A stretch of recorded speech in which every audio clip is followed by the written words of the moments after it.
tenemos a la sala a la licenciada Jocelyn Chávez. Adelante, licenciada. Puede compartir nuevamente su pantalla. Ahí está. Buenas tardes con todos. Gracias, licenciado Juan Munaico, por la invitación. Al Colegio de Enfermeros del Perú también por la invitación. En verdad estoy muy feliz de poder conocer a cada uno de ustedes y que a través de esta plataforma podamos compartir este espacio educativo donde siempre aprendemos el uno del otro. El hecho pues de estar aquí no significa que yo tenga que saber más que ustedes. De hecho, cada uno tiene experiencias diferentes y cada uno tiene competencias diferentes, ¿no? Entonces, yo agradezco mucho que hayan tomado mi persona como referente para poder estar aquí presentes en esta ponencia. Voy a pasar a compartir la ponencia, licenciado, permítame.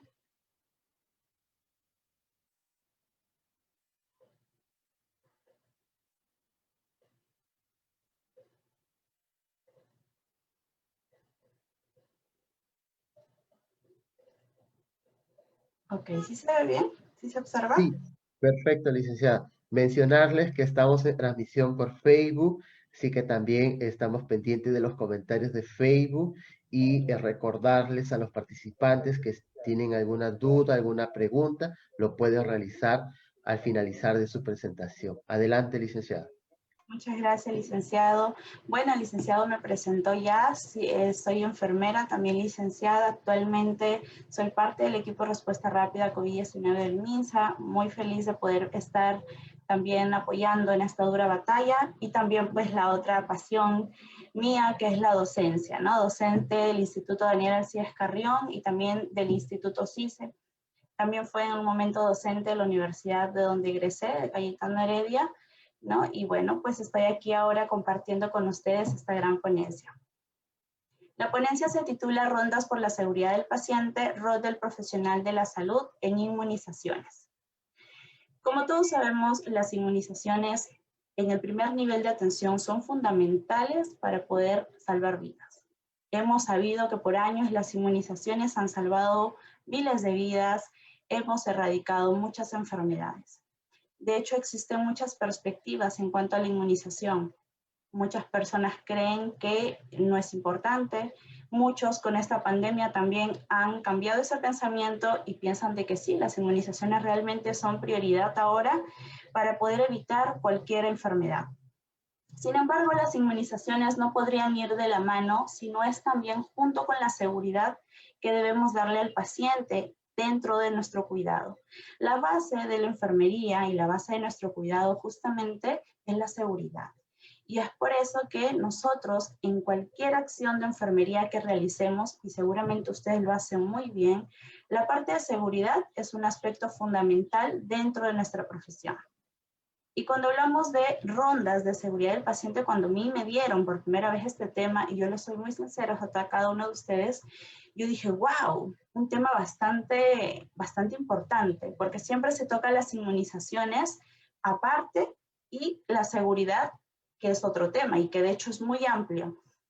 Entonces me pareció súper interesante tener que combinar estas dos perspectivas, hablar de las rondas por la seguridad del paciente que muy pocas veces se escucha, y también que se realiza junto en el rol mismo del profesional, en este caso de enfermería, somos enfermeros de la salud en las inmunizaciones. Somos la cabeza de las inmunizaciones, somos los líderes en este aspecto y es por ello que con mucha más razón debemos tener en cuenta la seguridad de nuestro paciente. Y quiero empezar diciendo que la seguridad del paciente ha tenido una larga evolución a través de los años.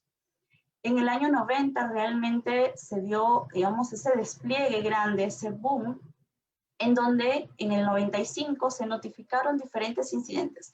Desde que empezó la salud a nivel de toda la vida, bueno, antiguamente veíamos pues la enfermedad como un castigo divino, ¿verdad? Ahora vemos que podría ser tal vez por malas costumbres, por ahí no me cuidé bien, no tomé las medidas preventivas, por diferentes razones, ¿no?, que se puedan cuestionar. Sin embargo, desde que se da la atención al cuidado del paciente, también se empezaron a realizar notificaciones e incidentes que dieron lugar justamente a que todos debamos pensar en la seguridad del paciente. Entonces aquí en el 95 se notificaron ya incidentes, mejoras continuas y desarrollo para una práctica óptima. Luego el tiempo fue avanzando y ya había una mayor aplicación del empleo de los modelos. Resulta que enfermería, o bueno, en general la salud, veía muchos daños e incidentes en los pacientes tratados, ¿no?, por el personal de salud. Y yo les hago una pregunta. Si nos subiríamos a un avión y estamos en el mejor hospital del mundo, que tenga todos los protocolos de bioseguridad, que esté acreditado internacionalmente por todas las acreditadoras de seguridad posible, ¿en cuál de los dos les gustaría estar? ¿En cuál de los dos se sentirían más seguros? ¿En un avión o en un hospital donde tenga todas las medidas implementadas de seguridad?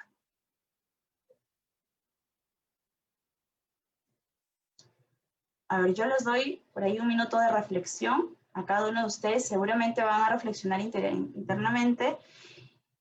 No sé si por ahí alguien tiene alguna respuesta de dónde se sentirían más seguros, en un avión o en un hospital. En un hospital, ojo, que tenga todas las medidas implementadas de seguridad.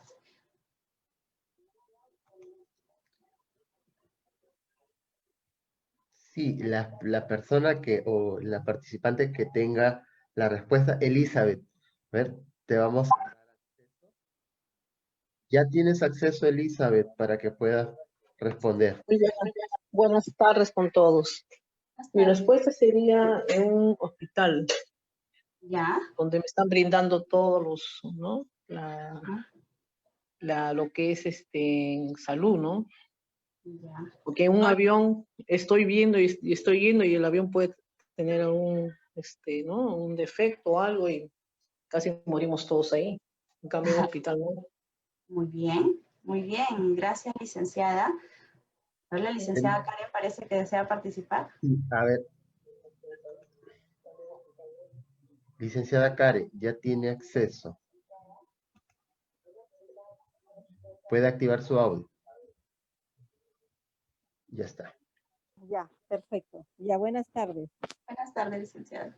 Sí, bueno, yo particularmente me sentiría más segura en el hospital, con toda la bioseguridad que me están brindando, ¿no? Porque fuera del hospital, bueno, en mi hospital ahorita, por ejemplo, yo me siento, como yo siempre digo, ¿no? Me siento más segura en el hospital que en la calle, porque en la calle no sé quién está contagiado y quién no. Pero en el hospital, con la bioseguridad que nos están dando actualmente, entonces yo sí me siento segura porque sé cómo estoy actuando y cómo me están a mí cuidando. Perfecto. Gracias, licenciado Juan. Muy bien. Gracias a las licenciadas por la participación. Bien, realmente esperaba esa respuesta. De hecho, somos personal de salud y nos sentiríamos, ¿verdad?, seguros en un hospital. Ahora, vamos a ir a este gráfico. ¿Cuán peligrosa es la atención sanitaria en nuestro sistema de salud? Y aquí a los que respondieron el hospital, pues les digo que no es el lugar más seguro, así tenga todas las medidas de bioseguridad. Según los estudios que se realizaron, se ven aquí los números de contactos por cada fatalidad con las vidas perdidas por año. Resulta que, sorprendentemente, la seguridad se ve mucho más regulada en las industrias químicas, en los vuelos charter, en los tráficos. Sin embargo, lo más peligroso, coincidentemente, es en la atención sanitaria. Sorprende, ¿verdad? Porque la atención sanitaria se supone que tendría todos los protocolos de bioseguridad, sin embargo, es el lugar más peligroso, 1 de cada 1000 personas, ¿no? Y lo ultra seguro, los vuelos convencionales. Ahora vamos a volver a este gráfico. Y es aquí donde a través de la historia nos damos cuenta. En el 95 les mencionaba que se empezaron los incidentes y notificaciones de casos de incidentes. Volteábamos adelante y veíamos, pero ¿cómo podía ser posible que los aviones donde se transportan tantas personas y nosotros veamos los casos y ustedes ven las estadísticas, de los vuelos aéreos, por ejemplo, ellos no tienen muchos incidentes y al año tendrían pues a veces ninguno, por ahí puede haber uno. Sin embargo, en el hospital tenemos muchos incidentes. Al año, un montón, ¿verdad? Entonces, se hubo una mayor aplicación y empleo de los modelos de seguridad industriales. O sea, volteamos a ver a la parte industrial y decimos, vamos a copiar los protocolos de seguridad porque seguramente que nos va a servir. Y lo van a hacer bien porque ellos están siguiendo todas las medidas de seguridad. Es por ello que no hay tantos incidentes. O sea, la seguridad de una persona está mejor en un avión que en un hospital. Aquí incluso se dio en estos tiempos la mayor atención a los análisis de casos, a los aprendizajes y a la retroalimentación. Luego el tiempo fue pasando y nos hemos copiado en realidad de muchos modelos de seguridad industriales porque ayudan y nos han ayudado, y muchos de los modelos que tenemos son gracias a algunos modelos industriales. Luego con el tiempo el daño, porque el error es humano y todos cometemos errores, ¿no? Sin embargo, en la vida profesional también no escapa de ello, y el daño se define justamente luego en esa etapa, porque nos damos cuenta que sí, realmente puede existir el daño en la vista profesional. Hay aquí ya una mirada médico-jurídica, ¿no? Ya donde se da la concepción restringida de los accidentes, porque ya se supone que se están aplicando los protocolos que justamente hablaba de los modelos de seguridad industrial. Luego la seguridad pues, del paciente se vincula a una perspectiva ya médico-jurídica, ya más amplia, a la comprensión del error humano, ¿no? Sabemos que erramos y es por ello que tenemos que tomar las medidas de precaución, porque no solamente está en la seguridad al paciente, sino la seguridad también a nosotros mismos. Recordemos que también nosotros podemos tener accidentes laborales que pueden correr en riesgo nuestra salud. Y así en el tiempo ha ido cambiando y ya se ha hecho hoy en día y hasta hace poco el dominio de una visión técnica de la atención. Ya empezaron a verse que eran tan necesarios los protocolos clínicos de atención para poder atender al paciente. Y es aquí donde también existen las normas técnicas que hablan de la seguridad del paciente. Ojo, no existe norma técnica en el Perú de seguridad del paciente. Y es lamentable. Tenemos, y justamente hablando de rondas de seguridad en el paciente, no hay una norma técnica que hable, por ejemplo, del primer nivel de atención. Ya les voy a comentar sobre una norma técnica que sí existe de las rondas, pero que se aplica muy poco. O sea, de nada nos ayudaría tener un documento si en verdad no lo aplicamos.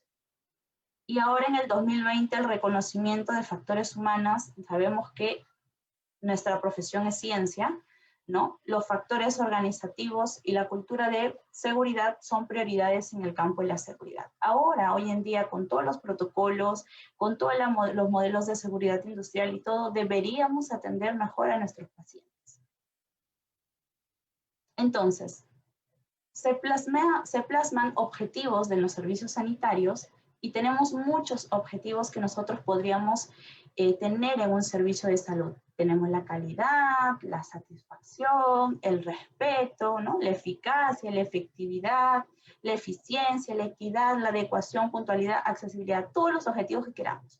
Pero la seguridad justamente está en rojito y sombreado porque es la más importante.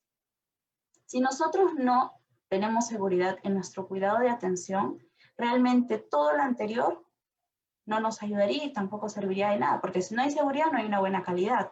Si no hay seguridad no hay eficiencia en tu trabajo. Si no hay seguridad, el paciente no está satisfecho. Entonces creamos errores humanos que poco a poco pueden costar la vida a muchos pacientes. Entonces, cuando hablamos de rondas de seguridad del paciente, hay que entender muy bien que sí, existen muchos escenarios. De hecho, nosotros somos personal de salud y pensamos en la seguridad de los pacientes en un hospital. Pero miren cómo esta gráfica nos ha volteado, ¿no? El papel y nos ha hecho ver que realmente lo más peligroso es la atención sanitaria.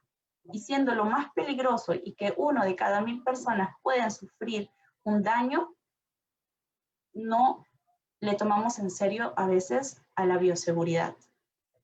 las cajas de bioseguridad en los hospitales, en el primer nivel de atención, hablando de vacunas en inmunizaciones, en las campañas, en todo momento es importante, porque ello nos ayuda a poder demostrar al resto de personas la calidad de profesionales que somos. Porque enfermería no solamente es colocar el inyectable, la vacuna y ya, ¿no? Y dejar mi basura ahí, no. De hecho, los residuos sólidos también son uno de los ejes principales de la bioseguridad, ¿no? Y tenemos que también desecharlo en el momento, en el lugar correcto. Entonces aquí les doy 10 datos sobre la seguridad del paciente sacado de la Organización Mundial de la Salud, una fuente de la OMS, donde sí, efectivamente, los viajes en avión son más seguros que la atención médica. Y aquí tenemos los 10 datos curiosos sobre la seguridad del paciente.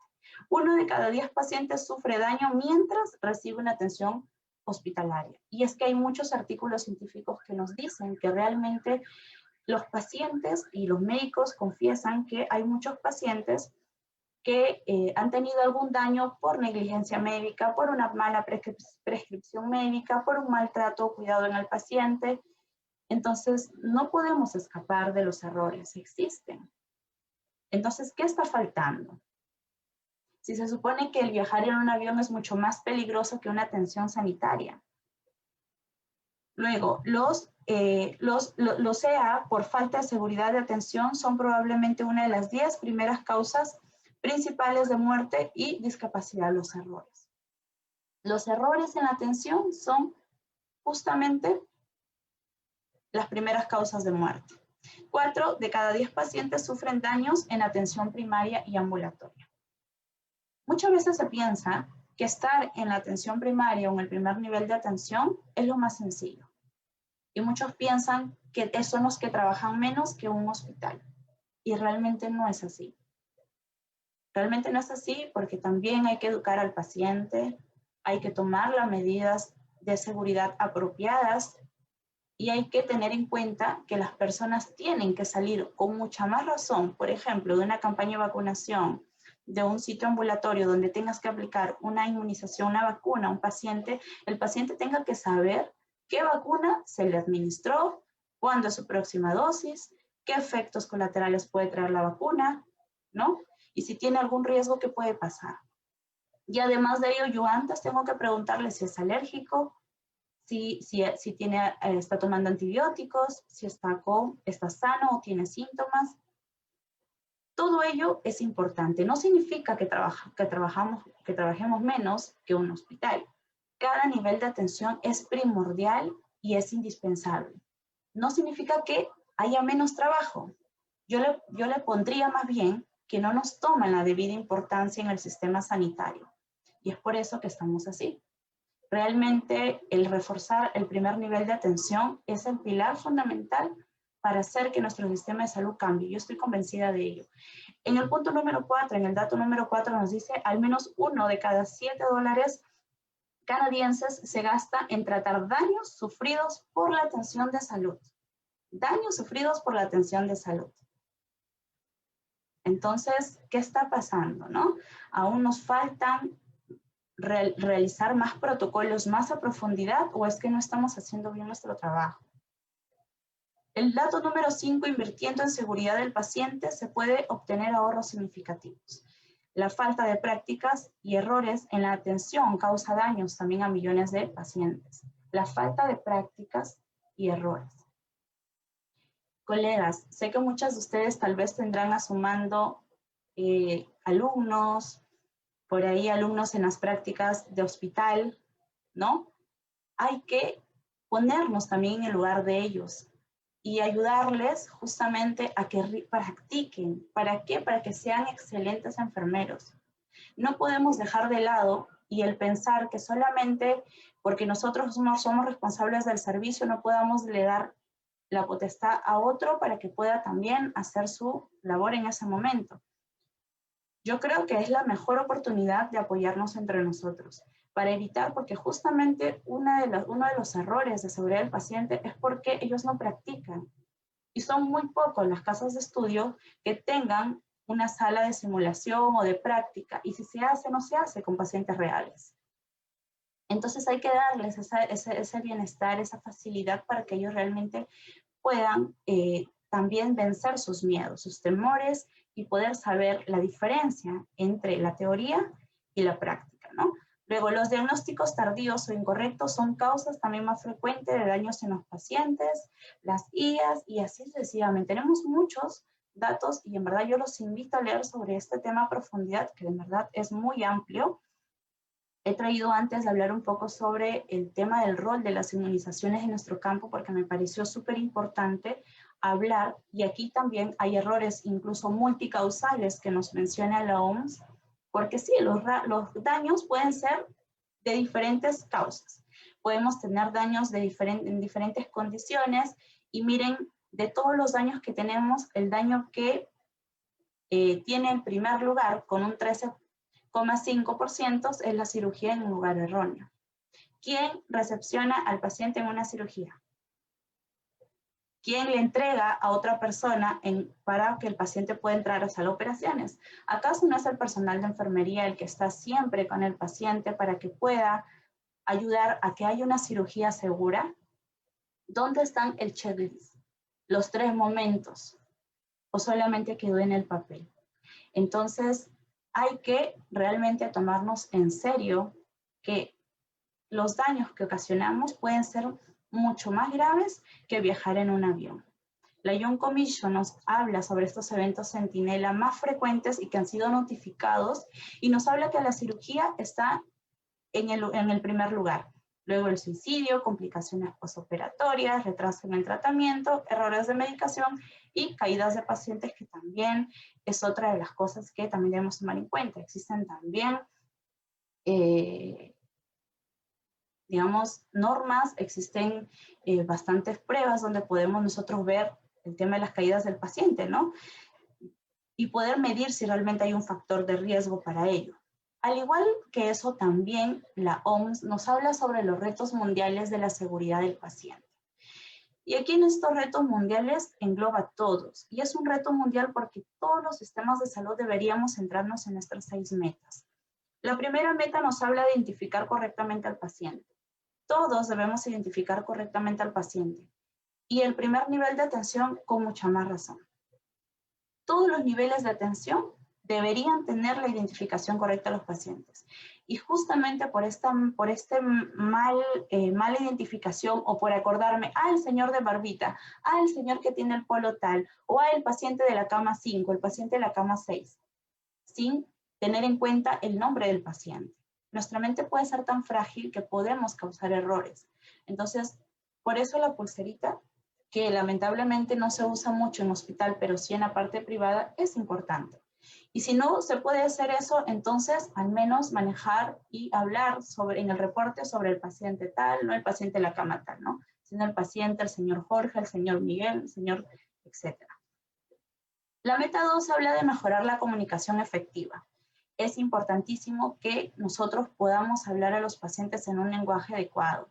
No podemos decirle a nuestros pacientes palabras técnicas porque no nos van a entender, ¿no? De hecho, el hablarle al paciente con palabras técnicas podría un poco dificultar incluso la información que él debe recibir, ¿no? Y lo puede tal vez transgiversar, y la idea es que ellos se entiendan y se vayan siempre con ese pensamiento. En la meta 3, la mejora de la seguridad de los medicamentos de alto riesgo. De hecho, nosotros pues somos expertas en eso. Manejamos los medicamentos en todos los niveles de atención y con mucha más razón debemos tener en cuenta la seguridad en estos casos, conocer qué medicamentos son de alto riesgo y qué medicamentos deberían tomarse en cuenta en cuanto a la refrigeración y todo lo demás. La meta 4, los procedimientos correctos que deberían darse en cuanto al lavado de manos, que es importante que los procedimientos correctos también se den en base a una norma técnica o en base a una guía de procedimientos. No siempre nuestras actuaciones de enfermerías tienen un respaldo, y ese respaldo debe ser o una norma técnica o un procedimiento de enfermería, una teoría, ¿no? Que nos ayude a que nuestro trabajo realmente sea respaldado de esa forma, ¿no? De hecho, ahora sí, hay mucha sobrecarga laboral. Ahora tenemos con esta pandemia a veces muchas cosas que se nos escapan de las manos, pero hay que hacer el esfuerzo para que las cosas vayan bien, ¿no? La meta 5, hay que reducir el riesgo de las infecciones asociadas a la atención sanitaria, y aquí claramente pues nos habla sobre el lavado de manos y las campañas constantes que se hacen con el lavado de manos, con mucha más razón ahora pues en esta pandemia. En la meta 6, al reducir el riesgo de daño al paciente por causa de caídas, hay que evaluar el nivel de riesgo que tiene todo paciente para evitar también una caída, ¿no? Y el EPP, ¿no? Todos dirán, yo quiero mi EPP, no voy a trabajar sin EPP. Y bueno, realmente nadie le gustaría trabajar sin protección, porque esto es como nuestro escudo. Entonces, ¿qué es el EPP? ¿A qué le llamamos EPP? Bueno, todos sabemos, pero para las personas que aún no conocen este concepto, el EPP es el equipo de protección personal, es un equipo esencial que se va a usar para crear una barrera entre mi persona y los microbios que pueden estar atentando contra mi vida, ¿no? Esta barrera va a reducir la probabilidad. No nos dice que nos va a eliminar, que no a nadie nos va a contagiar, que vamos a ser inmunes, no.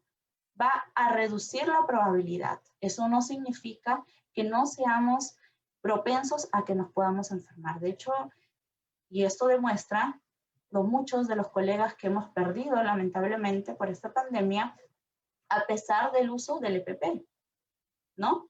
Y muchos, bueno, también por lo extremo, porque tampoco usaban el EPP. Entonces, tenemos de los dos casos y realmente esto es una barrera que va a proteger más, no que me va a mí decir que realmente no te vas a contagiar, ¿no? El equipo de protección ayuda a prevenir la propagación de algunos microbios que hay en el hospital.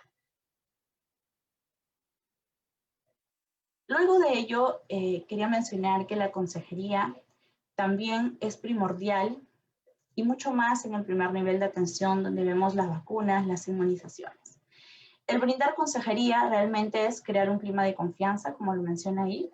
No es que yo tenga que hablar de yo estoy aquí, soy enfermera y tú eres paciente y estás aquí abajo. No.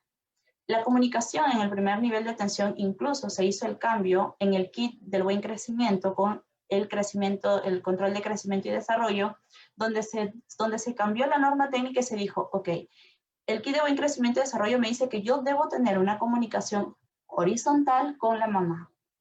Incluso no podemos estar detrás del escritorio hablando con la mamá en el CRET. Debemos estar al lado de ella, sentadas en nuestra salita de juegos, creando un ambiente de confianza. Porque eso ayuda a la mamita a que sepa y se acondicione y sepa que está viniendo a aprender para poder ayudar a su bebé, ¿no? Y no que ahora voy a ir donde la enfermera me va a gritar porque no subió de peso, porque no subió de talla, ahora que le voy a dar de comer. Y la mamá realmente se estresa cuando va a CRET, ¿no? Entonces ella no está feliz cuando va a CRET y es por eso que a veces no van. Hay que indagar el motivo de la visita, como también el por qué no nos visitó tal vez el mes anterior, ¿no? Porque ello también ayuda a poder saber cómo está la mamita, si realmente necesita que le ayudemos en algo, o sea, no me refiero monetariamente, pero que le ayudemos tal vez informándole.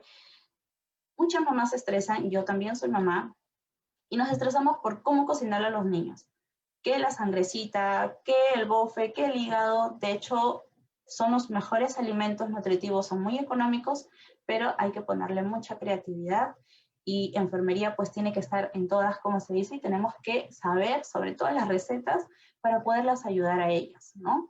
Ellas muchas veces no tienen acceso a internet, no tienen acceso a la información importante, tenemos muchas mamás de bajos recursos y sabemos de nuestra realidad, así que hay que ayudarles, ¿no? Luego, el identificar el problema central. Es importante que siempre, incluso desde la vacuna, no solamente, señora, a ver qué vacuna le falta, a ver su calendario de inmunización, ya, le falta tal, ya, señora, por favor, sácale su bracito, listo, ya, chao.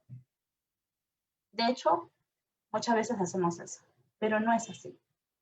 No es así porque tenemos que identificar el problema central, tenemos que siempre evaluar al paciente. Siempre podemos encontrar tal vez algo extra que podamos ayudar a la mamá. Tal vez la mamá quiso vacunar porque sabe que es la vacunación importante en ese momento y por ahí no te dijo que el día de ayer tuvo fiebre. Porque ella lo que desea es salir ya de la cola y que lo vacunes y que luego se olvide de que ya el bebé no le falte vacunas. Entonces, por eso la entrevista es importante con las mamás, porque ellas nos tenemos por eso que crear un clima de confianza para que ellas puedan entender que el control, tanto de CRE como inmunizaciones, porque van juntos, no podemos separarlos, y siempre se pide incluso que primero pase la mamita por CRE y luego por vacunas para evitar perder, ¿no?, esa atención. Pueda la mamá saber que va a venir a aprender, ¿no?, y que va a venir a conocer un poquito más de su niño. No se olviden, colegas, de evaluar al paciente. En la norma técnica del control de CRE y en la norma técnica de inmunizaciones nos dice todo. En la norma técnica de CRE nos dice cómo realizar el examen físico en el niño, cómo realizar el examen ocular, cómo realizar el tema del TEPS y todos los manuales que se desean. Si alguna de ustedes desea que yo les pueda pasar los manuales de forma virtual, tanto TEPS y EDP, o el calendario de vacunación y todo lo que desean, me avisa. Al finalizar la ponencia voy a dejar mi correo electrónico, me pueden escribir con toda la confianza. Somos colegas y hay que apoyarnos. Hay que identificar necesidades, ¿no?, ofrecer alternativas, como les mencionaba en el caso de las comidas, a las mamitas, y el saludo cordial, bueno, que desde el comienzo pues, debe ser también importante y primordial. Entonces, el EPP, mucho se ha hablado de ello, y la Organización Mundial de la Salud sacó esta imagen informativa, ¿no?, donde nos dice cómo ponernos el EPP y cómo retirarnos el EPP. De hecho, en el primer nivel de atención, cuando vamos a vacunar al niño, no necesitamos a veces de todo el equipo de protección, tipo astronautas, como nos decimos, para vacunar al niño, ¿no? De hecho, no es tan importante, tan necesario. Seguramente ustedes han tenido muchas ponencias de bioseguridad y seguramente habrán hablado de esto porque sí, el tema es bastante amplio. Pero, así rapidito, en el primer nivel de atención solo necesitamos una mascarilla, necesitamos nuestro mandil, guantes. Ahora, con esta pandemia, se aumentó la careta facial, que sí es importante, sí es importante.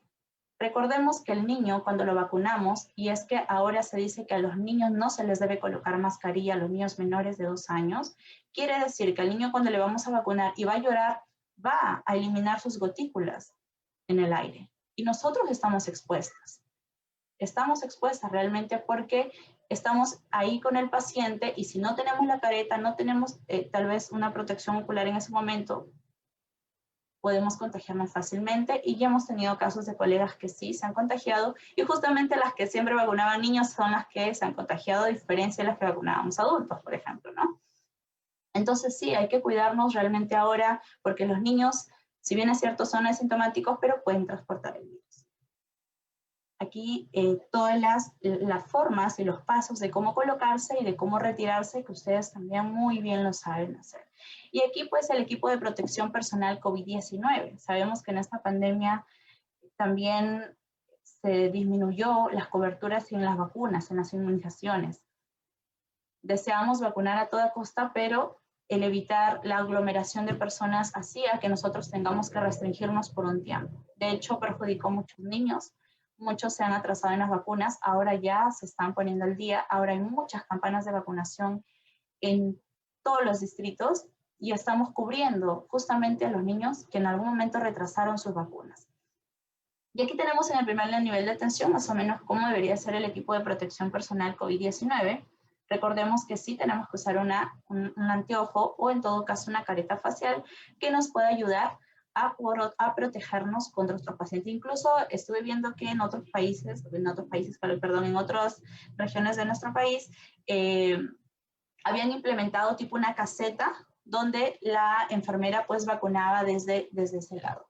Fue muy creativo, a mí me gustó mucho, claro, ¿no? Sin embargo, sí hay poca conexión con el paciente, ¿no? De hecho, hay poca conexión con el paciente, no hay ese vínculo con el paciente y bueno, y hay que ser sinceros. No podemos mantener 1 metro de distancia con el paciente y mucho más en el primer nivel de atención. Es imposible decirle al paciente desde 1 metro, voy a vacunarte, ¿no? Y hacerlo desde 1 metro, es imposible. Y es por eso que estamos en la primera línea de defensa todos, porque nadie atiende a más de 1 metro de distancia al paciente. Entonces, por eso mismo la seguridad es importante. Y entrando ya un poco al tema de las vacunas y de las inmunizaciones, aquí algunos ejemplos de algunos errores clásicos que se suele cometer, tal vez sin ofender a muchas de las que estamos aquí, pero errores que podríamos en algún momento haber percibido en nuestro trabajo, ¿no? Y justamente esta seguridad o estas rondas del paciente ayudan. Ayudan porque nos ayudan a organizarnos. Y aquí un claro ejemplo justamente de ello, ¿no? Donde no tenemos nada organizado en la parte superior y en la parte inferior podemos llegar a un consenso de organización y tener nuestra cara en otra vista, con otra vista, ¿no? Donde podría ser importante implementar todas estas medidas de seguridad. Entonces, rondas de seguridad del paciente lo quise dividir en dos partes. Tanto rondas como el rol de la enfermera en las inmunizaciones. Existe una norma técnica, colegas, de las rondas de seguridad del paciente. Esa es una norma técnica que es del 2 de abril del 2020. La norma técnica es la número 163 del 2020. Aquí está, la 163 del 2020 del MINSA. Y esta norma técnica realmente tiene justo la finalidad de poder no ir a supervisar, sino ir a encontrar realmente aquellas medidas que posiblemente se estén olvidando o nos estemos olvidando, porque justamente el objetivo de esta norma técnica es establecer para poder implementar las rondas, ver y contribuir en la mejora de la calidad de vida de las personas usuarias de los servicios de salud, disminuir los riesgos en la atención de salud, en las instituciones prestadoras de los servicios de salud, en las IPRES públicas, privadas, mixtas del sector salud. Entonces necesitamos, ¿no?, en todo momento tener en cuenta que esta resolución ministerial nos va a ayudar. Las invito también a leer y a buscar, ¿no?, esta norma técnica. También si desean que las pueda pasar, también lo voy a hacer con mucho gusto. Y aquí van a encontrar todo lo que deben saber en cuanto a la seguridad del paciente. Pero ¿qué es una ronda de seguridad del paciente?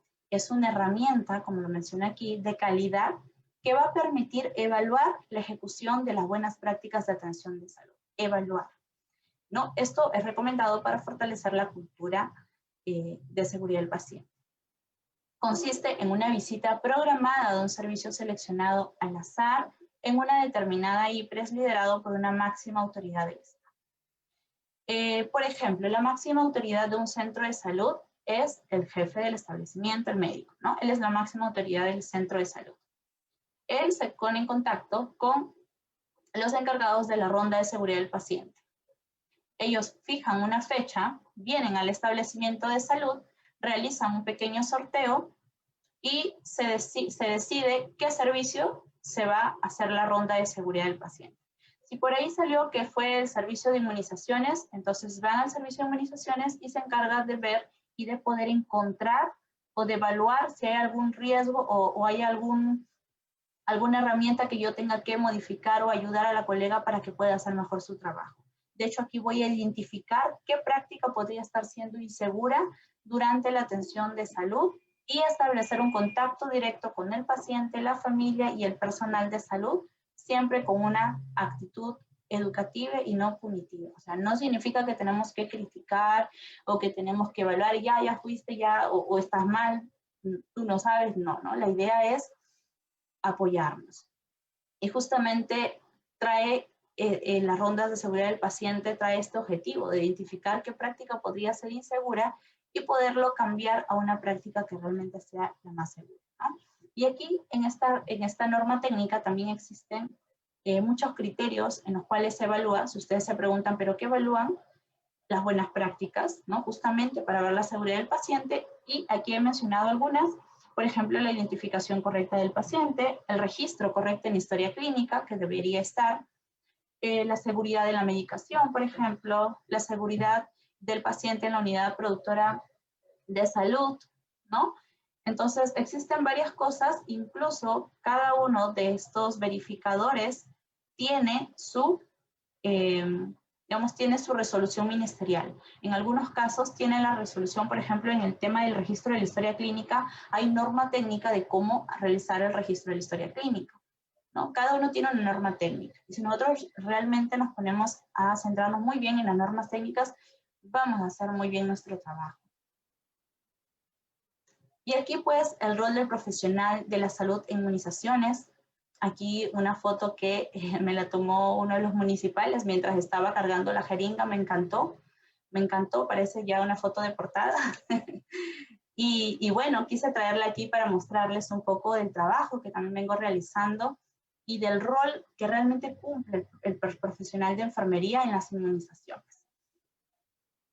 Las vacunas y las inmunizaciones han cambiado y siempre están modificándose. Actualmente teníamos 15 vacunas, ahora tenemos 17 vacunas, ¿no? Han aumentado. Antiguamente no teníamos la vacuna, que por ejemplo es la varicela, que se aumentó al año de edad, y tampoco teníamos la vacuna combinada de PTA para gestantes, ¿no? Y solamente se le ponía la vacuna de PT para gestantes. De hecho, hablar sobre vacunación y en cada una de estas vacunas sí es bastante amplio. Tendría que haber una ponencia específicamente para cada vacuna, pero yo le quiero hablar de forma general la seguridad y todo el rol de nuestra profesión en cuanto a ello. Y yo les preguntaría, ¿esta imagen que ustedes están observando acá es correcta o es incorrecta? Y la otra pregunta, ¿está alejada de nuestra realidad o no está alejada de nuestra realidad? ¿Son imágenes creadas por la ciencia ficción o son imágenes que se tomaron en un lugar real? ¿Qué podrían responder ustedes cuando ven esta imagen? ¿Qué se les viene a la mente o qué podrían pensar?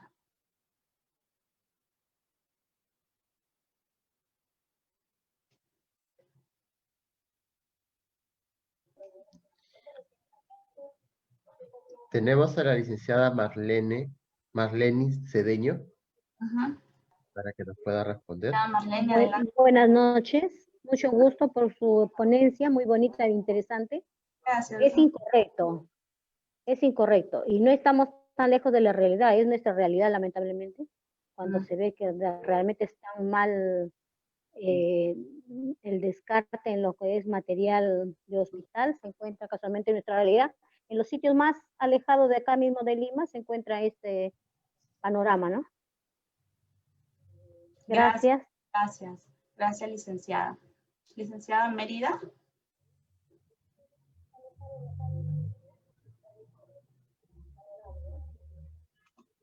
Tiene el acceso para que pueda activar su audio. A ver. Sí, le escuchamos, licenciada. Adelante. Buenas noches, gracias por la ponencia. Sí, realmente es nuestra realidad. Las imágenes que portan ahí, hay mal almacenamiento, hay lo que ocurre, ¿no? Lo que se ve es nuestra realidad, ¿no? No se está llevando bien, según las imágenes, el manejo de los residuos y por ende también el trabajo que realizamos como enfermeras, ¿no? De dejar la aguja metida dentro del frasco de la vacuna o de la solución en este caso, ¿no? Entonces definitivamente sí, pues es nuestra realidad. Gracias, licenciada Mérida. Sí, licenciada Yoseli, en Facebook, Margot Porras dice, es nuestra realidad. Sabrina Rosas, una triste realidad. Mimi VB, es parte de nuestra realidad, mal manejo de biocontaminantes. Sonia Abanto, lamentablemente es nuestra cruda realidad. Y siguen los comentarios, pero debemos de continuar con su extraordinaria ponencia. Gracias, licenciado. Entonces, todos estamos de acuerdo en que realmente esto es incorrecto. Sin embargo, sabiendo que es incorrecto, existen imágenes como estas. Y es por eso que les mencionaba que sí, en el sector salud es el sector donde más errores en cuanto a seguridad del paciente hablamos. Y es justamente ello, ¿no? Justamente porque hay toda esta serie de cosas, tal vez no por la mala atención, sino porque pasa esto.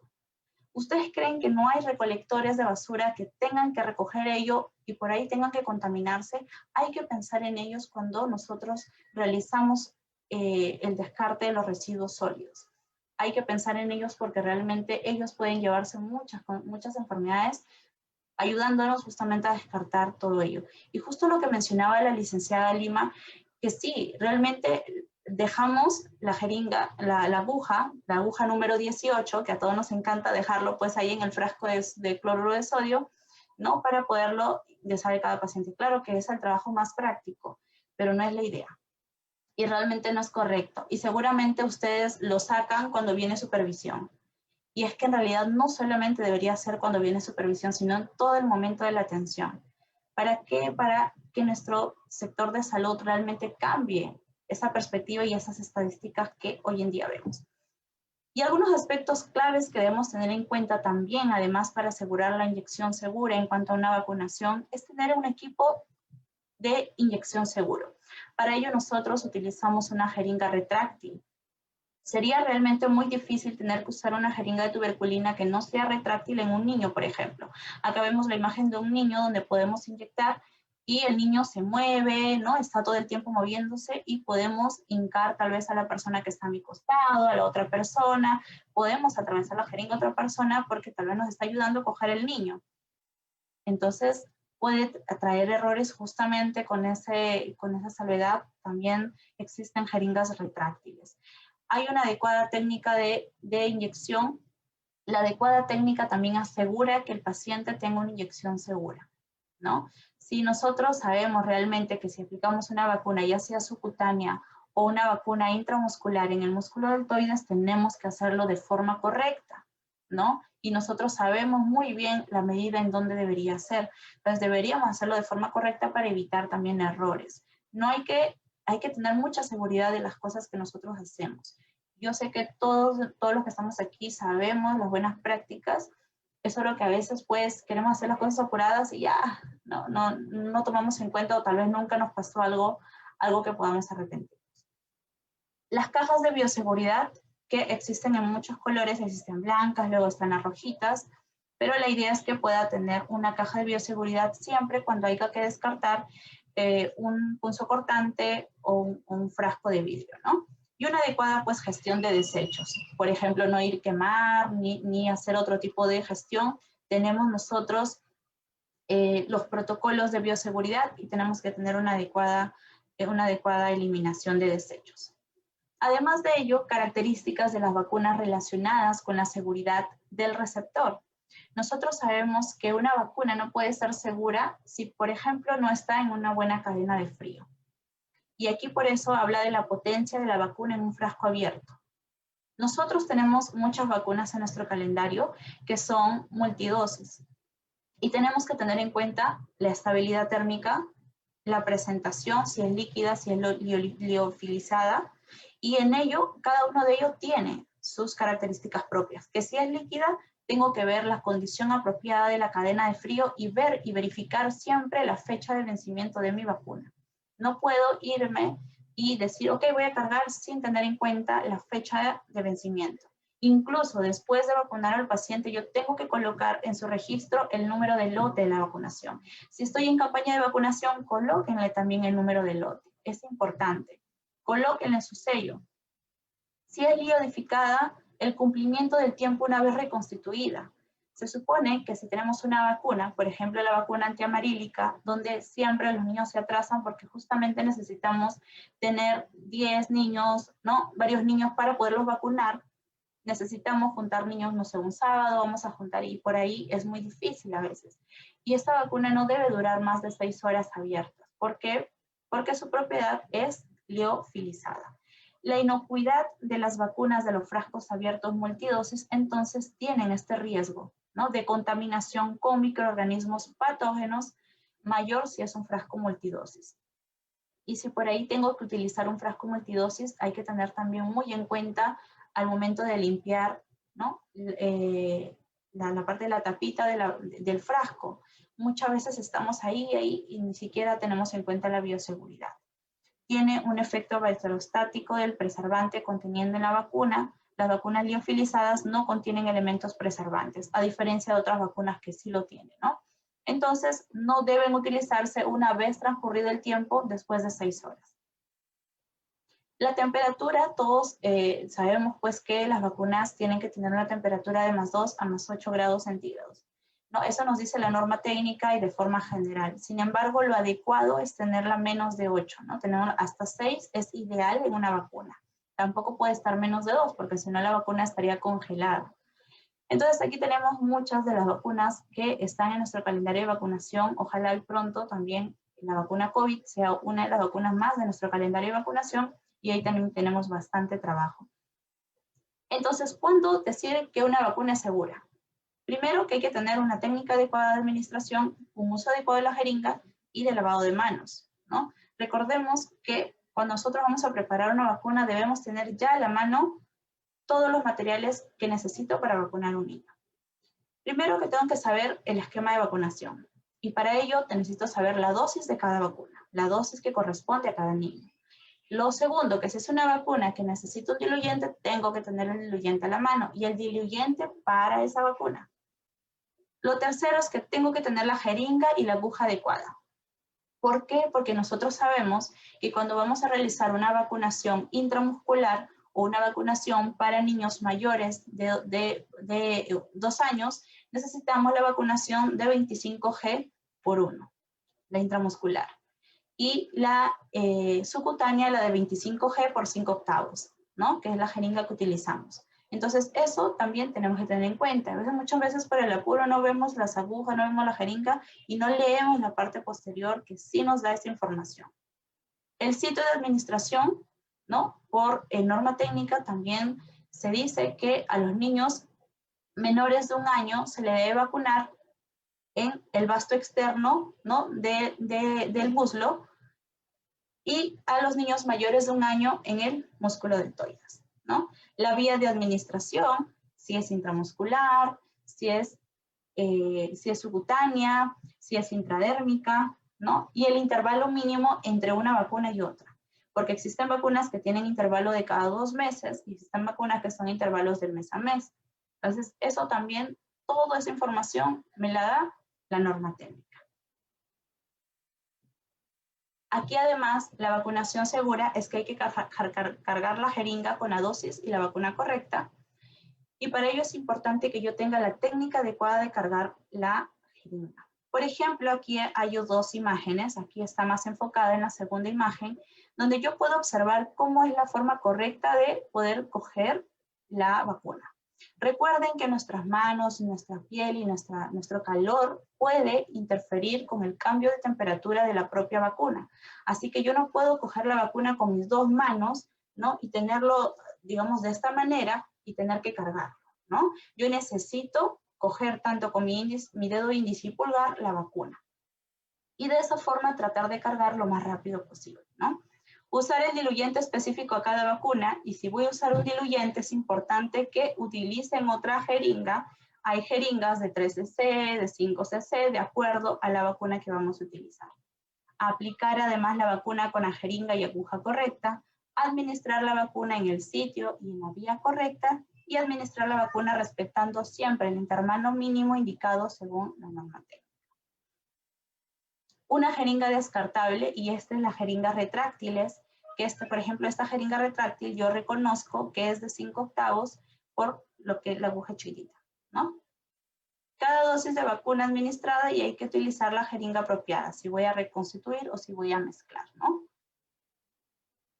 Es importante también que nosotros tengamos que limpiar la piel de nuestro bebé, de nuestro niño, de la persona adulta o adulta mayor, ¿no? Miren que en vacunas estamos en todas las etapas de vida, incluso hasta gestantes. Entonces tenemos que tener en cuenta que la seguridad en el momento de poder limpiar con el algodón también es importante. Como también es importante no inyectar cuando tenemos todo, pues, por ejemplo, el músculo deltoides todo mojado con alcohol. Eso no se debe hacer porque bien puede traer hemólisis. Entonces no podemos hacer eso, tenemos que esperar que seque, o en todo caso no echarle pues mucho alcohol al algodón, ¿no? Lo necesario para que pueda secarse con el ambiente solo, tampoco soplarlo ni hacer esto, ¿no? Porque eso también estaría contaminando la zona. Entonces limpiamos la piel visiblemente sucia con un algodón humedecido en el agua, realizando movimientos centrífugos o en orientación horaria, ¿no? Si la piel está limpia, es innecesario limpiarla. pero de hecho que nosotros estamos en nuestro campo de acción y necesitamos sí o sí limpiar, ¿no? Y no utilizar algodones húmedos guardados en un contenedor multiusos. Y es lo que a veces hacemos, ¿no? Y ustedes no me van a dejar mentir que realmente solemos hacer eso, ¿no? A veces tenemos, ay, bueno, vamos a dejar por ahí guardado para la próxima. Y eso no debería hacerse porque puede causar realmente muchos problemas y infecciones, más aún en un niño que es más vulnerable aún, ¿no? ¿Qué más tenemos? Tenemos que hay que utilizar las cajas de seguridad para eliminar las jeringas usadas, ¿no? Las cajas de bioseguridad va a ayudar a evitar y va a hacer énfasis a una buena práctica para prevenir, obviamente, poder tener un accidente laboral, poder pincharme, ¿no? Si es en el campo o en una campaña de vacunación, aún más, va a ser mucho más difícil tener que seguir un protocolo. Aquí en las cajas de bioseguridad, importante, no tiene que estar lleno hasta rebosar, ¿no? Solo las 3/4 partes, solo hasta ahí debe llenarse la caja de bioseguridad. Y luego de eso hay que cerrar y hay que sellarla antes de transportar. Muchas veces nos olvidamos, ya se llenó y lo dejamos a un costadito. No, se llenó hasta las 3/4 partes, lo cierro, lo sello, ¿no? Y lo dejo ahí para transportar. Y se utiliza una sola vez. No quiere decir que saco todas las jeringas y vuelvo a utilizar la misma caja. No, ¿no? Nunca hay que colocar en las cajas los viales vacíos, los viales vencidos, el algodón, las compresas, los guantes. Y cuando hay pues la supervisión, aquí es donde nos hacen pues fritos pescaditos, ¿no? Porque siempre hay de todo en las cajitas. La idea pues es que se bote y no es así. Tenemos que tener el lugar correcto, lo que corresponde. Entonces, los fundamentos para una práctica de inyección segura es que primero el personal esté capacitado para poder realizar la inmunización. Y es por eso que siempre se les pide, y además que yo no tengo pues toda la horda de experiencia tal vez en inmunizaciones, a mí me falta mucho que aprender. Incluso siempre estoy constantemente en cursos tratando de poder aprender cada vez más, así como ustedes. También he estado en diferentes ponencias acompañándolas, he sido también parte del oyente. Y eso realmente ayuda a que el profesional de enfermería siempre esté capacitándose, porque siempre vamos a aprender algo diferente de cada colega, ¿no? que tenga que exponer o que tenga que darnos sus conocimientos. Luego la educación en información a los usuarios. Tenemos que educar. Y aquí en educación sí tengo que decirles que es indispensable. Si una enfermera no se detiene a poder informar al paciente, lo más mínimo, así sea, lo más mínimo tendría que decir los efectos secundarios de la vacuna, realmente no está haciendo bien su trabajo. Si yo sé que ahora que estamos todos vacunando neumococo a los adultos mayores, yo tengo que informar con mucha más razón al familiar, tal vez porque hay muchos adultos mayores que están pues en avanzada edad y se pueden olvidar o no nos escuchan bien. Tenemos que informar a la persona que está encargada de esa persona adulta mayor cuáles son los efectos secundarios de la vacunación del neumococo, ¿no? Sabemos que el neumococo te va a dar fiebre, sabemos que va a dejar dolorido el brazo por 3 días, 4 días en algunos casos, el señor puede tener fiebre. No hay que pensar que puede ser COVID, hay que pensar que es el efecto normal de la vacuna. Si no le decimos eso, los familiares pueden aislar al abuelito por pensando que es COVID, o pueden llevarlo al hospital y en el hospital lo contaminan. Entonces, miren lo que podemos ocasionar solamente por no educar al paciente sobre los efectos secundarios de la vacunación. Incluso he tenido muchos pacientes que llegan para la vacunación a las campañas usualmente y hacen su cola pues de horas para vacunarse, ¿no? Hacen su cola larga y cuando llegan, ellos llegan muy ilusionados para vacunarse contra influenza y neumococo, porque ellos piensan que el neumococo les va a proteger por el COVID-19. Muchos tienen ese pensamiento. Y nosotros tenemos que decirle a los pacientes que no te va a proteger contra el COVID-19. Lo que va a hacer es mitigar el efecto que puede ocasionar en la forma grave la enfermedad COVID-19. La enfermedad grave de COVID es la neumonía. Y nosotros tenemos una vacuna contra las neumonías graves. Mas no significa que yo tenga que asegurarte o te voy a asegurar que no te vas a enfermar de COVID o que tal vez no vas a llegar a las etapas muy graves, ¿no? De hecho, cada sistema inmunológico es diferente y aquí quien nos va a ayudar y aquí el mejor tratamiento para COVID realmente es mi propio sistema inmunológico. Es el único que va a eliminar esta enfermedad, creando sus propios anticuerpos. Entonces, muchos pacientes llegaban, pero señorita, yo quiero vacunarme contra neumococo. Señor, ya se vacunó. No, ¿cómo me voy a vacunar? Yo nunca me he vacunado.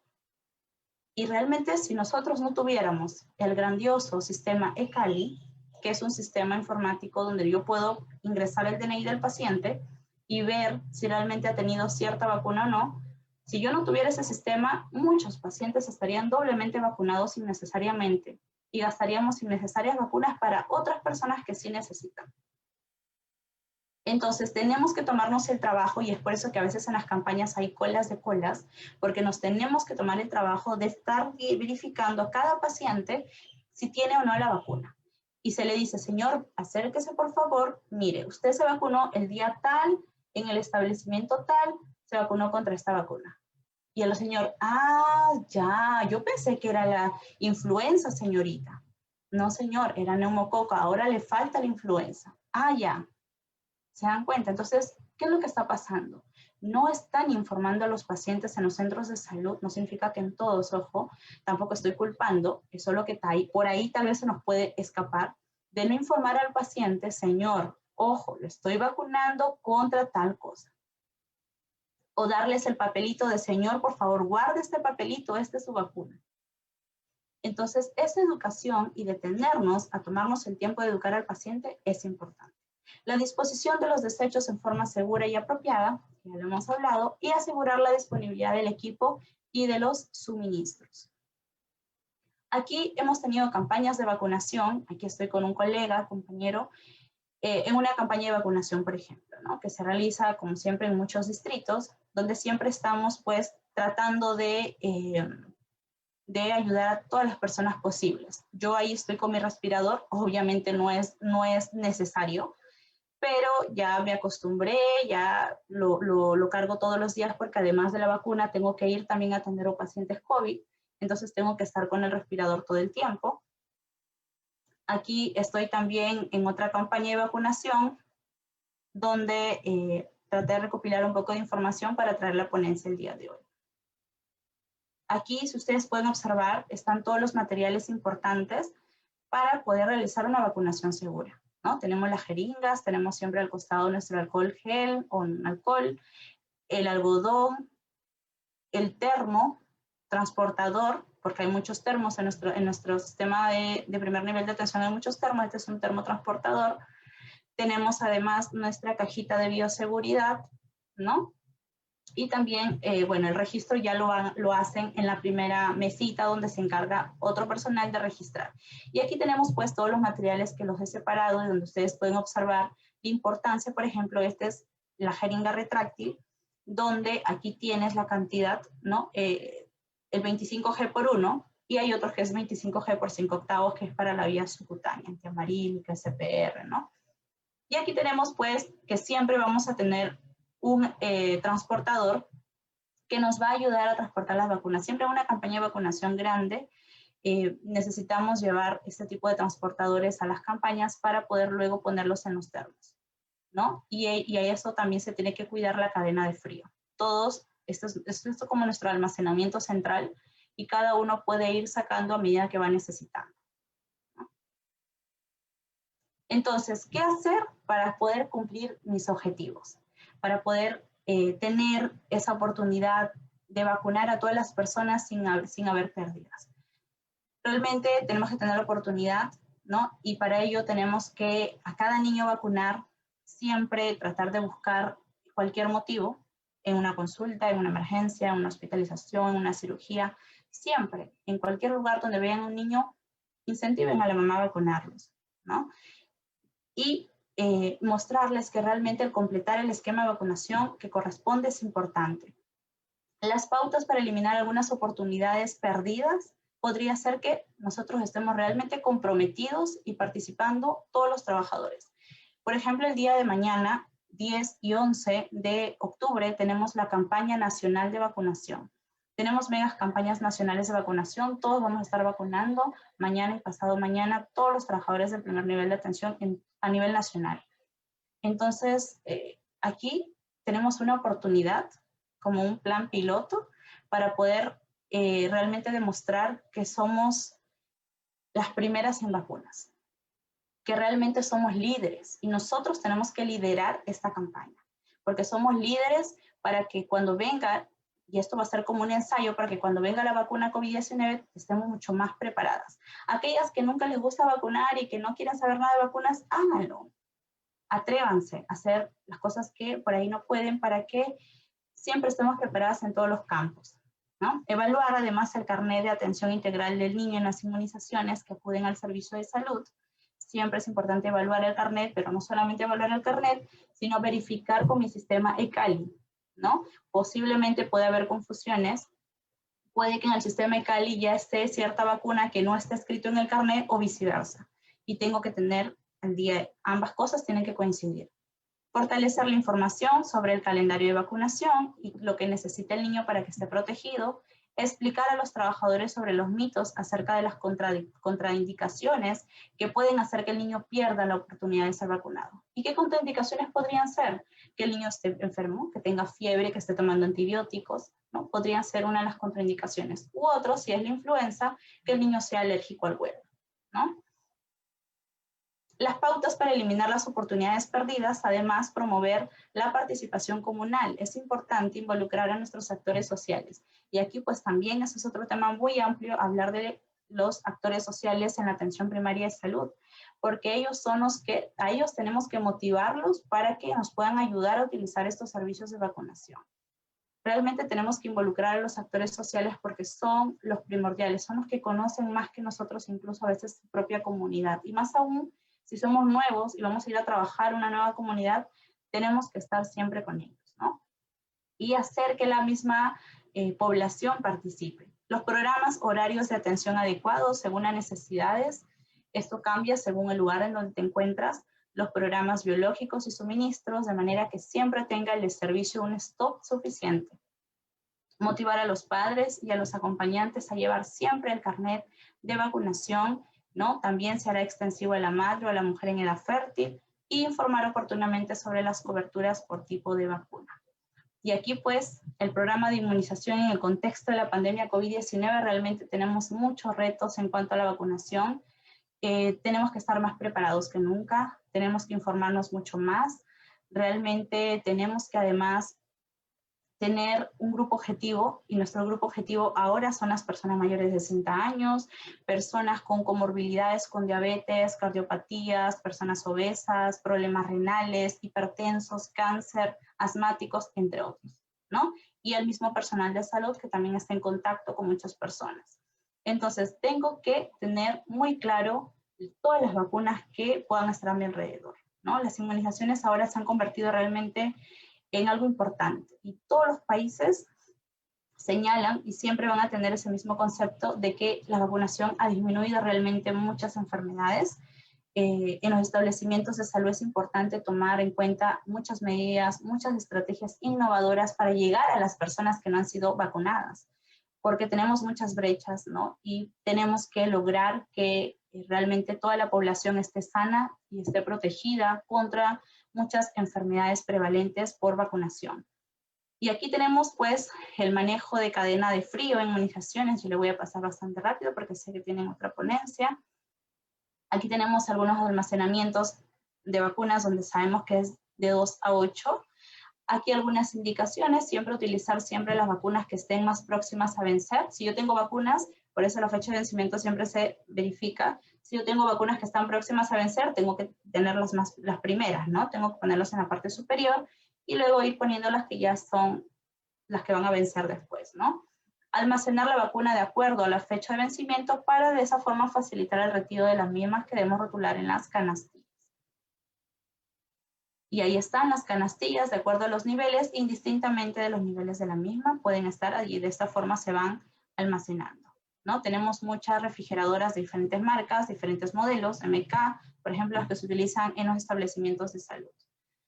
Y si tengo que por ahí se me cortó la energía, tuve un desastre, se me cortó la energía, hubo ruptura de cadena de frío, hubo mantenimiento, yo vivo pues en Ayacucho, en Huancavelica, donde no puedo tener pues mi cadena de frío, tengo que estar siempre alerta a todo, una falla imprevista en el refrigerador, tengo que tener y activar siempre mi plan de contingencia, que me va a ayudar obviamente a aplicar este plan de contingencia. Y para eso necesito tener un flujograma. Y aquí más o menos el primer paso nos dice que nosotros tenemos que seleccionar adecuadamente una caja transportadora o termoportavacunas de acuerdo al volumen de vacunas, ¿no? Ese termito portavacunas que todos llevamos en las campañas lo tengo que tener en una caja transportadora y utilizar los paquetes fríos. Los paquetes fríos que contienen esos paquetes que los pongo a congelar. También hay una forma adecuada de poderlos descongelar. Por aquí está. Cuando yo tengo un paquete frío, la forma adecuada de poderlos descongelar no es echarlos en agua. No es que yo tenga que tener, ay, está hielo, voy a ponerlo en agua y que caiga el agua. Eso no es correcto. Lo que yo debo hacer es dejar los paquetes en una mesa, como se observa acá, ¿no? Y dejarlos y estar siempre, dejarlos unos 3-5 minutos y estar siempre observando, ¿no? Va a sudar, sí va a sudar y tengo que estar moviendo y hacer esto. Cuando me suena clic, significa que el paquete ya está listo, ¿no? Ya está listo para estar en mi pierna. No puede estar el paquete congelado, ¿no? Duro, en donde yo ni siquiera escuche, pues, que se esté agitando. Tengo que escuchar que se agite para saber que realmente está bien. Entonces, una vez que esté agitado el paquete frío, lo colocamos, ¿no? Lo colocamos, el número y tipo de paquete frío será de acuerdo, obviamente, al modelo de la caja transportadora de vacunas o al termo portavacunas. Hay muchos termos, diferentes modelos. Ubicamos un termómetro antes de colocar las vacunas, ¿eh? Colocamos el termómetro y esperamos más o menos unos 5 minutos y verificamos la temperatura. Si es la correcta, recién colocamos las vacunas. Entonces aquí siempre también pegar en la tapa la caja transportadora de la hoja de control el registro diario de la temperatura. Siempre este registro tiene que ser diario, registrar la temperatura diariamente a la entrada y a la salida. Y registrar también la fecha de recambio de paquetes fríos, ¿no?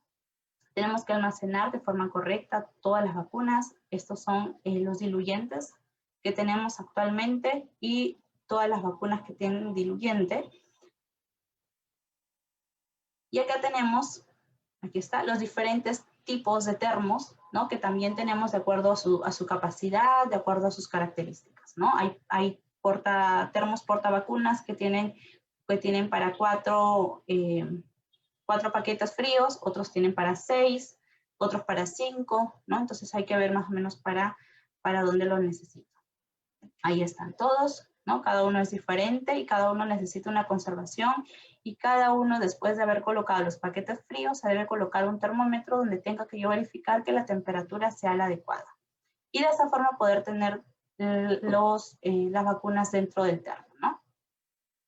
Aquí están las cajas transportadoras de vacunas, son un elemento térmico para transportar, esto lo utilizamos en las campañas, donde vamos a llevar muchas vacunas, y esto es el registro, la hoja de control, el registro diario de la temperatura que debo tener en cuenta todos los días, ¿no? Siempre acá hay una zona de alerta, tanto arriba como abajo. Yo lo que necesito es tener una temperatura ideal, les decía que a 8 no nos gustaría que llegue, siempre el 6 es lo ideal, así que de 4 a 6 sería lo ideal para mantener una temperatura adecuada. Y nunca hay que hacer esto, por favor. Sabemos que a veces estamos cansaditos, entonces por ahí, ay, me cansé y por ahí pongo el termo y me siento encima del termo, ¿no? Tal vez esto pueda ser algo chistoso, pero no hay que hacer eso, ¿sí? No es lo adecuado. Tampoco hay que hacer esto. Sabemos que tenemos que comer, colegas, hay que hacer tal vez un requerimiento del refrigerador o algo que nos pueda ayudar a poder conservar estos alimentos en otro ambiente, que no sea pues la misma vacuna, ¿no? Realmente sí sería bastante vergonzoso que vengan las autoridades y puedan ver pues ¿no? los alimentos. Y aquí tenemos también algunas corrientes o tomas que pueden estar sobrecargando, y miren acá todos queremos cargar nuestros celulares y hay veces en las que hacemos maravillas para que entren todos los celulares de todo el servicio a cargar, ¿no? Y no es lo adecuado porque eso también podría generarnos incluso incidentes. Y este es el ECALI del cual le hablaba. Cuando nosotros vamos a vacunar a un paciente, y ahora lo hacemos mucho más en campañas, utilizamos este ECALI, colocamos el número de DNI, va a salir el nombre del paciente y de inmediato sale las vacunas. Este es el ejemplo de un niño, ¿no? Que tiene todas estas vacunas. Por ejemplo, acá nos dice que el de color, por ejemplo, verdecito clarito, es lo que se administró. El de color moradito es lo que se administró extramural, o sea, fuera del establecimiento. Puede haber sido en una campaña, en una visita domiciliaria, en una actividad extramural, ¿no? Y lo de rojito es la vacuna atrasada, ¿no? Lo que le falta. Lo verdecito es la próxima dosis que le queda al niño. Entonces, aquí tenemos también toda la información necesaria para la vacunación en nuestros niños.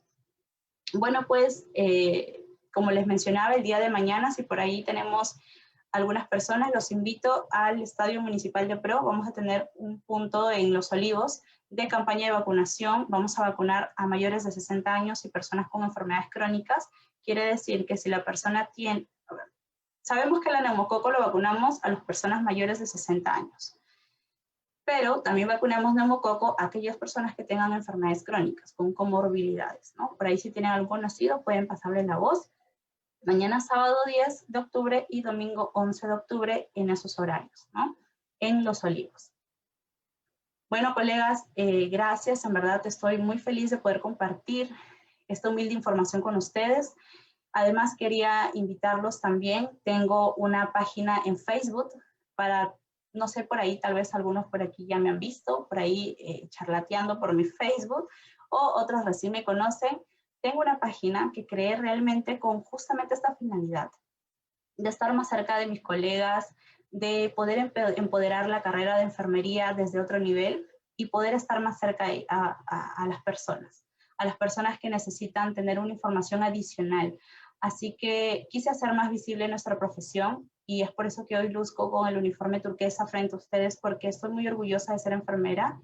Me gusta lucirme así cada vez que hago una presentación para que realmente se reconozca, ella es enfermera, ¿no? Y de esa forma podamos sentirnos más identificadas. Gracias, realmente los invito a que me conozcan más de mí en esta humilde página de Todo Sobre Salud. También tengo un canal de YouTube donde cuelgo videos. Ya me estoy volviendo, me dijeron por ahí, influencer. Tengo por aquí 2.240. Recréanme que cuando aumenta cada seguidor yo me emociono. No, yo tenía primero 100 seguidores y luego aumentaron de repente 1.000, luego fueron 2.000 y ahora 2.240. Y gracias realmente a todos los que me siguen y a todos los que desean y me motivan, porque esto es motivarme. Yo no recibo algo por esto, me gusta, me encanta educar. Y Juan, el licenciado Juan lo sabe, también ha sido invitado en mi página de YouTube, también lo pueden escuchar en una de las ponencias que él ha dado dentro de la página. Y bueno, eso es todo de mi persona. Muchas gracias. Aquí tienen mi correo electrónico. Y gracias realmente, Juan, por la invitación y al Colegio de Enfermeros del Perú. Quedo atenta a preguntas, comentarios y sugerencias.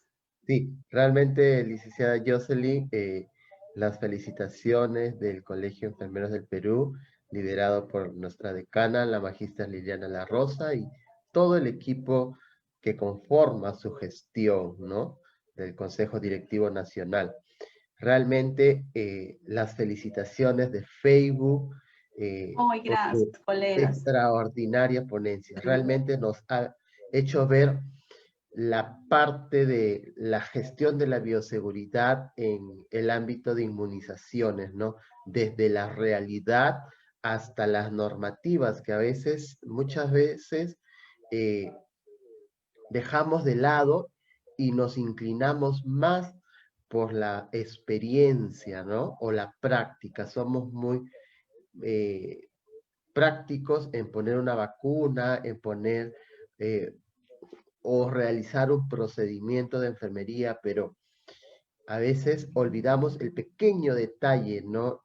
El fundamento, y de eso hace una diferencia en nuestra profesión, ¿no? Fundamentar con la parte científica, la parte teórica de todos nuestros procesos o procedimientos que realizamos. Realmente sí tuve la oportunidad de estar en su canal, compartiendo la experiencia en una ponencia, y realmente felicitaciones también porque ayuda a todos los profesionales de la salud a adquirir conocimientos, a compartir y dar la oportunidad a enfermeros jóvenes como usted y yo y muchos que estamos presentes acá a poder transmitir nuestros conocimientos, nuestras pocas experiencias, ¿no? Pero de eso se trata, de empoderar nuestra profesión, ¿no? Realmente infinidades de comentarios en Facebook. Vamos a proseguir con la rondas de preguntas, que me imagino que hay muchas.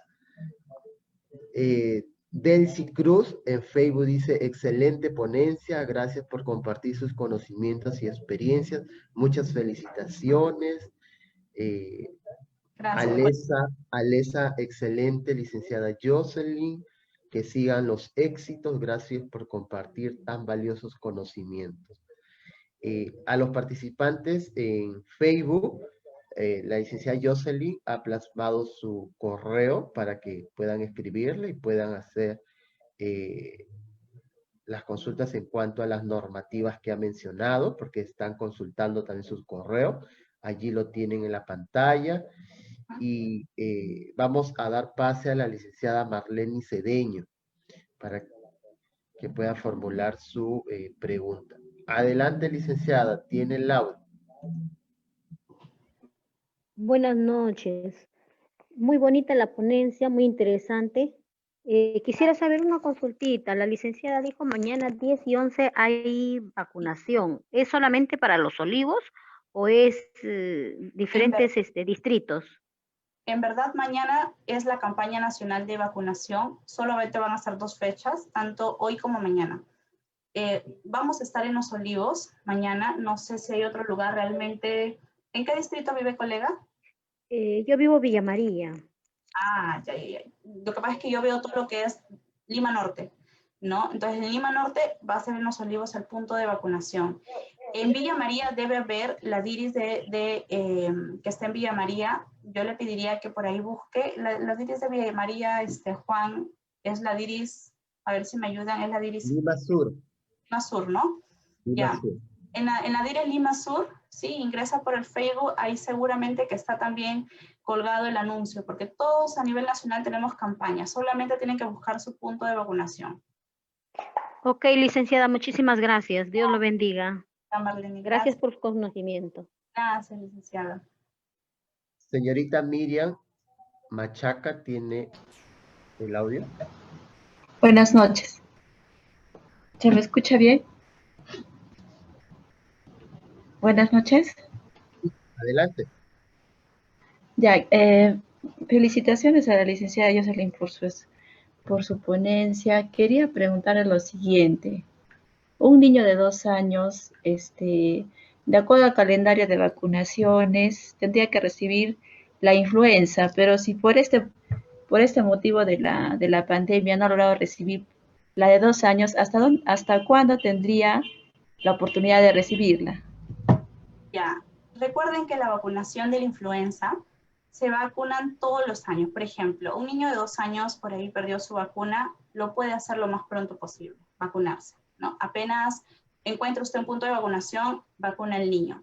Y es todos los años. A partir de los 3 años, el niño puede tener la vacunación de adulto, ¿sí? La vacunación de adulto, así que todos los años, a partir de 3 años también se van a vacunar los niños, sin ningún problema. No hay ningún problema, licenciada Miriam, puede llevar al punto de vacunación más cercano para la vacuna influenza. Siempre y cuando cumpla la actividad de que esté sano, ¿no? Claro. Como comentario, dentro de la para poder colocar la vacunación, durante mi experiencia, veo que influye mucho la destreza, la habilidad con la que podemos poner, por ejemplo, la vacuna BCG. Y quería preguntarle que bueno, yo no sé cómo usted habría adquirido experiencia para poder colocar la BCG, que es una de las vacunas que, bueno, a mí en lo personal he tenido que ver videos, ver a muchas colegas, porque cada una he visto que asume, por decirlo así, un estilo, una forma, pero sé que sí existe una adecuada o una forma para poder administrar esta vacuna.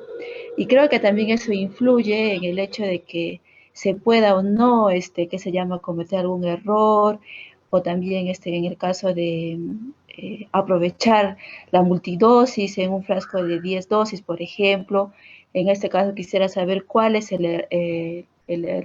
la cantidad de que, por ejemplo, se pueda, entre comillas, perder, ¿no? Porque si son 10 dosis, usted en su experiencia siempre se ha aprovechado esa cantidad en los frascos de multidosis. Muy bien, qué interesante pregunta, licenciada. Gracias por su pregunta. Bueno, en realidad la vacuna BCG, que es la vacuna que protege contra las tuberculosis, ¿no? Y que se da a los recién nacidos, es una vacuna que se va a realizar por la vía de administración intradérmica. ¿Qué significa?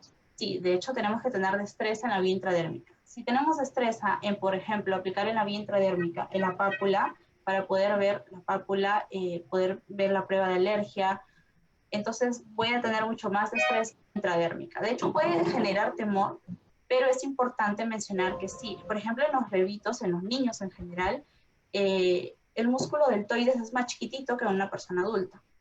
Entonces, siempre hay que tener en cuenta las medidas exactas.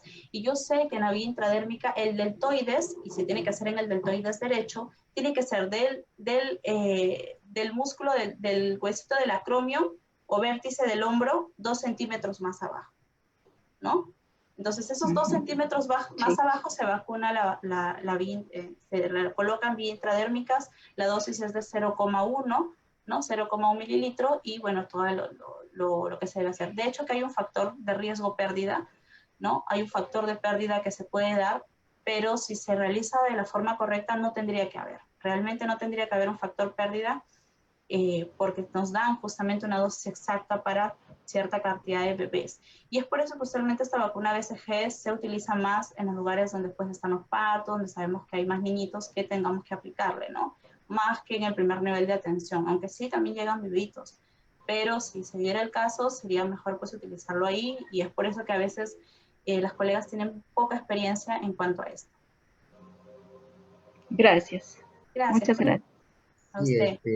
Muy importante la pregunta, ¿no? En sí, la habilidad para poner la vacuna de la BCG es una de las primeras vacunas que nos hacen poner a todos los internos de enfermería, ¿no? Cuando rotamos en crecimiento y desarrollo y la estrategia sanitaria de inmunizaciones, ¿no? En alumnos cuando practicábamos con la naranjita, ¿no? Con la piel del pollo, ¿no? Bueno, buenos recuerdos. Pero complementando. Tenemos que crear la pápula, es importante. Yo me voy a dar cuenta con la pápula. Exacto. Complementando a la respuesta de la licenciada Jocelyn, hay que tener en cuenta que la vacuna de la BCG son dos cosas. Tanto para el producto como para el usuario o para el RN, el recién nacido. El producto, recordemos siempre que la vacuna es fotosensible, ¿no? Es fotosensible. Entonces, nosotros vamos a cargar una dosis mínima y a veces subimos hacia arriba a la altura de nuestro ojo, de nuestras vistas, y es allí que también hay un quiebre de seguridad para el producto, recordando que es fotosensible. Y para el usuario o para el recién nacido, la correcta pápula, ¿no? Mi profesora me decía, una correcta pápula parece un botón. Entonces, garantiza la efectividad de la vacuna. Y como usted lo ha mencionado, hay un factor pérdida. Yo particularmente hice mi internado en el Hospital 2 de Mayo, que tengo buenos recuerdos, y nunca, en la dosis, nunca llegábamos a 10. Siempre había un factor pérdida, ¿no? Entonces, llévanos a 8, a 7, pero más beneficios que riesgo, ¿no? Entonces, vamos a continuar con la pregunta de la licenciada Marlene. ¿Tiene el audio?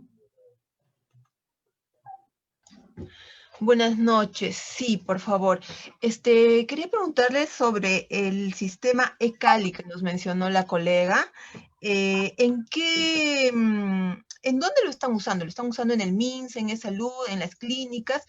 Mi pregunta era, si un niño se vacuna primero en un centro de salud del MINSA, luego en una clínica y luego en eSalud, ¿todos esos datos van a estar en esta hoja o solo lo está usando una institución? Por favor. Muchas gracias, licenciada Marlene. Interesante pregunta.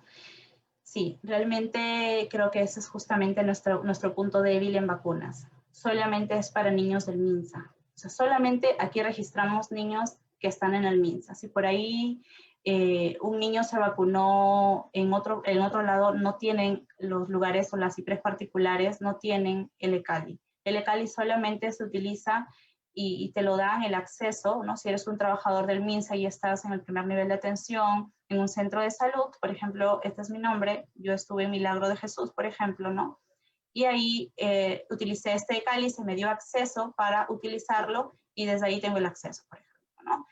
Pero no lo puede tener el acceso ni es salud ni una clínica particular. Debería, ¿no? Debería implementarse, tal vez sea una de las cosas que podríamos hacer nosotros en enfermería, ¿no? Algo para implementar, algo muy interesante. Gracias, licenciada Marlene.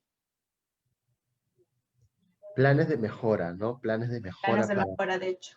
para las otras instituciones no MINSA, ¿no? De salud, Fuerzas Armadas, ¿no? Algo que conecte contra todos los... Exacto, y de eso se trata, ¿no? De seguridad, porque si yo me olvidé, yo papá me olvidé el carnet de vacunación, o yo, Juan Roberto, me olvidé mi carnet, o se extravió mi carnet de vacunación, no hay forma de mentir al decir, ya me vacuné o no me vacuné, porque va a estar en un sistema que me va a garantizar la seguridad de esa información, y ese sistema está a nivel nacional, ¿no? Entonces, seguridad del paciente, ¿no? Excelente, excelente aporte para todos los oyentes. Efectivamente, Mónica Basilio dice, no solamente es de habilidad, sino de conocimientos. Va de la mano, ¿no? Las habilidades, los conocimientos, y eso se fortalece con la experiencia, ¿no? La trayectoria profesional de cada colega, de cada profesional de la salud, ¿no? Realmente, licenciada Jocelyn, una extraordinaria exposición, una extraordinaria ponencia. Desde aquí, mis agradecimientos por su predisposición desde el primer momento de la invitación de la ponencia. Nos gustaría continuar, ya tendremos otra oportunidad para seguir en estos ambientes de capacitación, y le doy pase para las palabras finales. Ya tenemos también a la siguiente ponente de la sala. Bueno, agradecerles a todos ustedes. Somos aquí en Zoom 19 personas, tú y yo 21. Gracias de verdad, colegas, por estar siempre empoderándonos con el conocimiento. Gracias por escucharme, por tomarse su tiempo, por participar conmigo y hacer de esta ponencia mucho más dinámica. De igual manera, quiero agradecer a todos los colegas que están por Facebook, que también nos ayudan con sus comentarios. Quisiera resolver una pregunta, Juan, de una colega que me mencionó, que por ahí lo vi. Me voy a sentir mal si no le respondo. Lo vi, si la vacuna del papiloma humano es para niños. La vacuna del papiloma humano, recordemos que es para niñas de 9 a 13 años de edad. Son 2 dosis, la primera dosis en el primer momento de la atención y la segunda dosis a los 6 meses de la primera, ¿no? Eso es importante. Siempre en los colegios, y se hizo un trabajo coordinado con el SUNEDU para poder, con el Ministerio de Educación, perdón, para poder vacunar a las niñas del colegio, ¿no? Y es por eso que algunas tienen ya su primera dosis, pero muchos les falta la segunda dosis. Busquen los puntos de vacunación. Siempre llevamos la vacuna del papiloma en todas las campañas. Todas las vacunas, incluso en las vacunas de menores de 5 años, vamos a estar también mañana en todas las campañas. Gracias, licenciado Juan, gracias al Colegio de Enfermeros del Perú y a ustedes, colegas, que realmente han hecho esta ponencia la mejor. Gracias. Un abrazo, licenciada Jocelyn. Hasta luego. Hasta luego, gracias.